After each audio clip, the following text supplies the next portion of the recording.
Bienvenidos, fans of the hottest entertainment on the planet. Jaimé En Fuego here, and this is my continued coverage, day 3 of the Fantasia International Film Festival here for Enfuegotainment.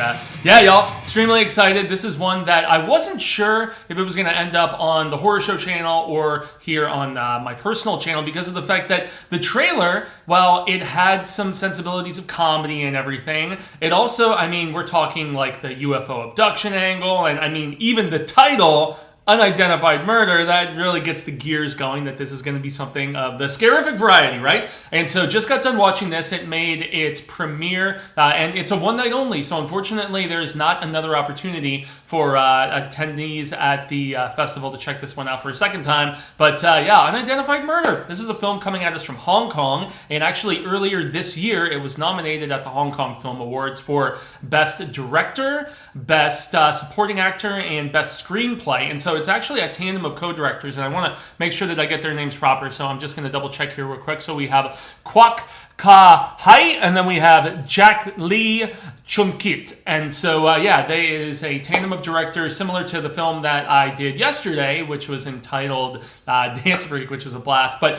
so this one is very interesting because of the fact that it has a lot going on as far as concepts go. Just to get you up to speed real quick, and this is made evident in the trailer, so I'm not going into like super spoilers or anything like that. But so there are 3 childhood friends. 25 years ago, it was an off day, so just I'm guessing a free day from school or what have you. And so they are out like in the woods, and the 3 of them are playing around, and there was a bright shining light, apparently, that was reported having been seen in the area, and one of the 3 kids went missing. And so 25 years later, there is this paranormal investigative guy, Stardust something, I believe is the name of his program. Sorry, it's eluding me at the moment, but yeah, he's kind of like a, ancient aliens conspiracy theorist sort of dude who has it appears to be a YouTube channel because he's asking to like, share, subscribe, comment, all that different stuff. And so yeah, guys, this one we catch up with the 2 friends that lost their buddy all those years ago. So the 2 of them appear on this YouTube program, and they're just, since it's an kind of a golden anniversary of sorts, they're looking back on it. There were rescue crews and like dozens of police officers that went out and were trying to find the boy, never found. And so it remains a mystery to this day. Was it an alien abduction? Did the kid, show back up and just not really go to authorities, go back to his family, keep it very low key? Was he killed? Possibly. Were the 2 friends involved? Did they like push him off a cliff or something and body was never found, maybe eaten by wildlife or something, and they're just all lying about it? So there's a lot of different potential scenarios, and so that is the serious side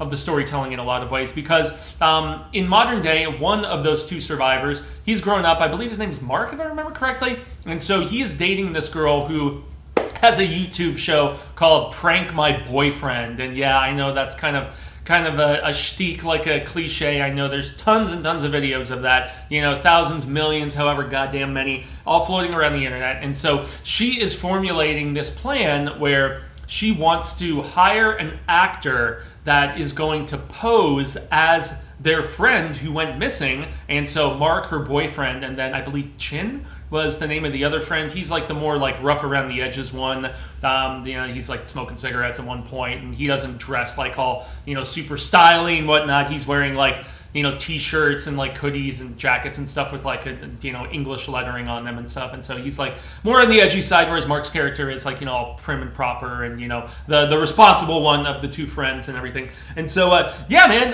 it was just it's an interesting dynamic between the 2 of them. So they go out in the woods, and this actor that, and his character was hella funny, man. He genuinely was, because of the fact that even though he's been just hired for this prank and she's setting up cameras in the woods and stuff, and, it's gonna be this big, just hilarious sort of, goof and whatever.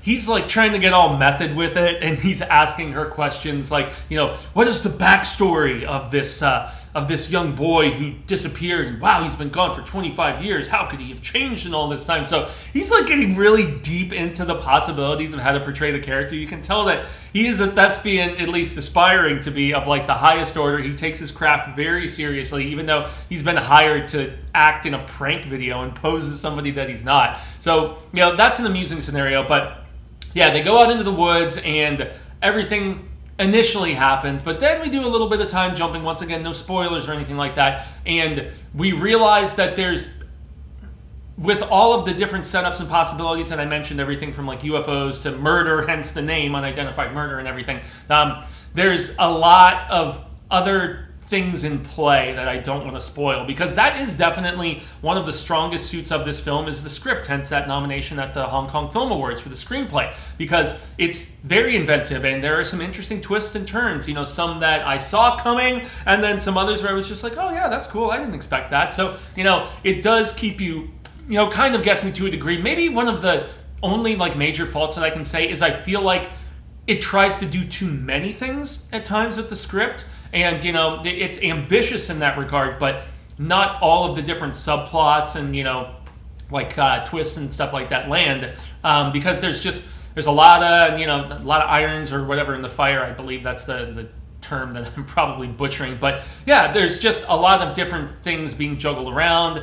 Some of them work, some of them don't, as far as, associations amongst characters and motivations and things of that nature.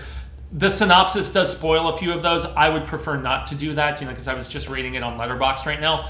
And so, but I mean, as I said, the performances are really great. The prankster girlfriend, she's kind of relegated to the side after a while, and it does become the story of, especially by the time we get to the end, and there's like the reflection of the friendship that was between those three boys, like way back when. It does finally just kind of land upon a theme of friendship and friendship, lasting from youth, and just how you got somebody's back and you want to make sure you can help them out in whatever accord, regardless of whatever problems they may be occurring and stuff like that. So I thought that this was going to be like almost maybe like slapsticky, like really like hardcore comedy, but no, there was enough like dramatic tension in a few bits and pieces. Now it does get a little sillier as the film goes on. I will definitely grant it that. But all in all, I feel like it balanced the tones relatively well. But as I was mentioning earlier,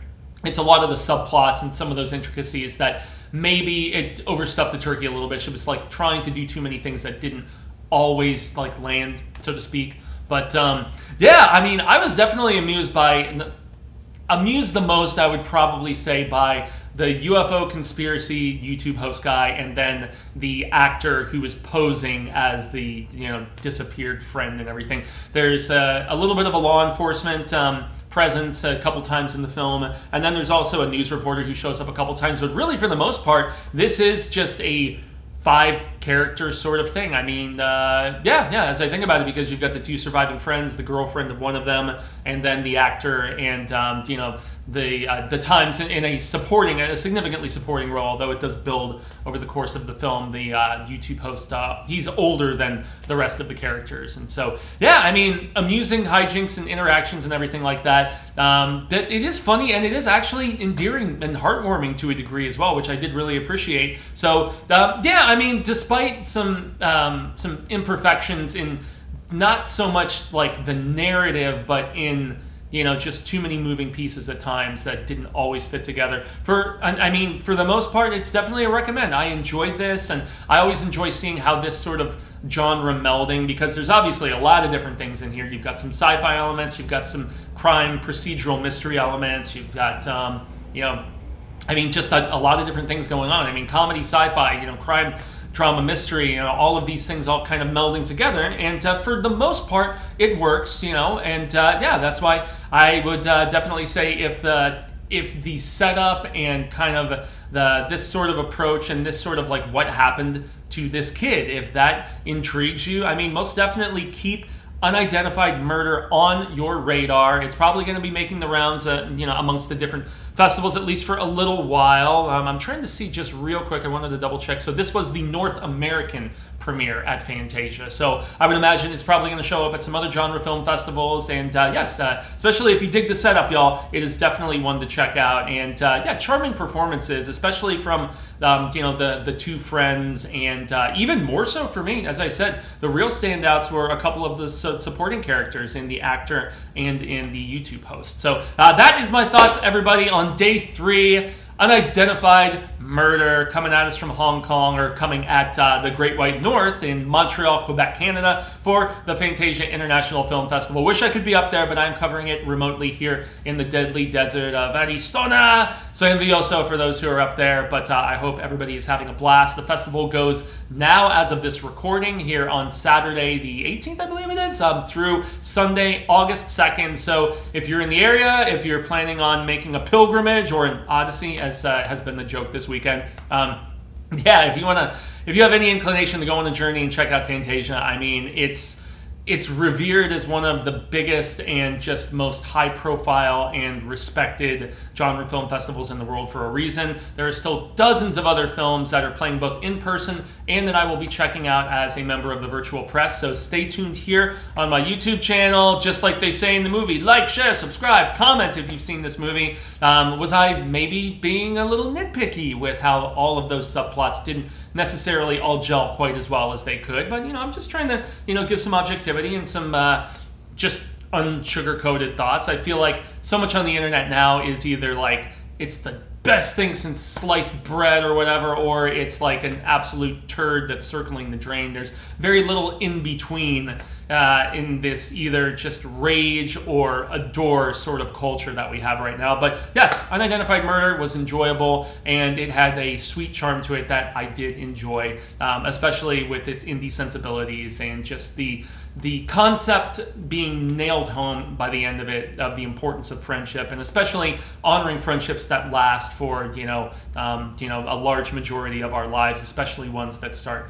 when we were kids. So I've been Jaimé En Fuego. You can find moi on all social media sectors: Twitter, X, Instagram, Facebook, YouTube, obviously here. I already gave the whole diatribe about the like, share, subscribe, blah, blah, blah. But yeah, I do a little bit of the ticky-talkies, but relatively new over there. It's pretty much just short reel sort of things, like around the 3-minute mark and out of the theater, and just very brief spoiler-free impressions. So if you have any inclination, check me out over there as well. And that's going to do it until my video tomorrow. There are a couple of possibilities. This is one that I just wanted with the embargo lifting like maybe an hour, I think, before I'm actually filming this. So just wanted to get it out there because it was, as I said, quite enjoyable, despite like a few like little nitpicky flaws here and there. So that's going to do it for me, everybody. I've been Fuego. Y'all have been rad status. And until the reel of Ka comes around once more, hasta luego, sen amigos. Constant viewers, say thank you. I hope we have been well met. We share more of this Fantasia palaver sooner rather than later. And I will see you mañana.